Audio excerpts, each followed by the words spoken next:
Over the course of my life, I've experienced many highs and lows, as most people have. There's been moments in my life where I've experienced great pride and moments where I've experienced great sorrow.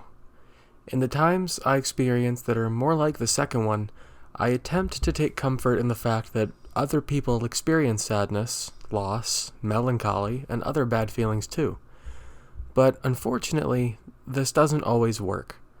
It should give me the idea that I don't suffer alone in the world, that millions of people every day grieve and suffer, which is bad by the way, and I'm not the only one.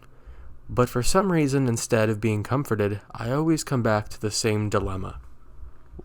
What if I'm the only one? Now, what do I mean by that?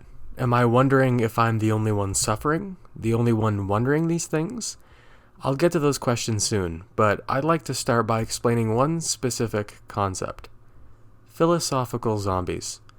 The idea behind philosophical zombies are that there are people walking around this planet who express feelings like fear, anger, sadness, rage, passion, and the entire human condition, but no one having truly the ability to feel those things. Okay, that might be a little abstract. Let me explain. If you program a robot to say something like, "I am so badly heartbroken from the loss of someone close to me," and you build that robot to look as human as possible, give it a name, a backstory, and make it as believable as you can, you still can't make it truly feel heartbroken. At least not yet. So the idea of philosophical zombies is that there are people out there, despite being made of the same stuff as you and me, and looking like the same things as you and me, do not feel like you and me. If you poked them with a sharp object, they'd react as if they're feeling like pain as anyone would, but truly, they aren't feeling anything. Philosophical zombies are very interesting because there's no way to necessarily prove this theory right or wrong.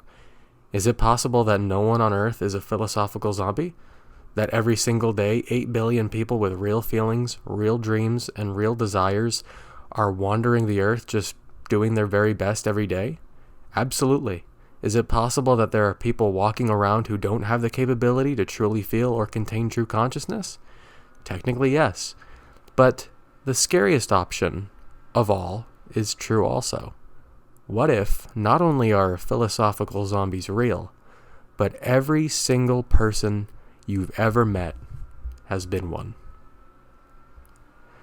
The concept of everyone I know and love, or will know and will ever love, not truly being consciousness, but instead being a facsimile of what a person should be, is horrifying to me. That all the love I believe I've earned has truly just been provided to me by shells.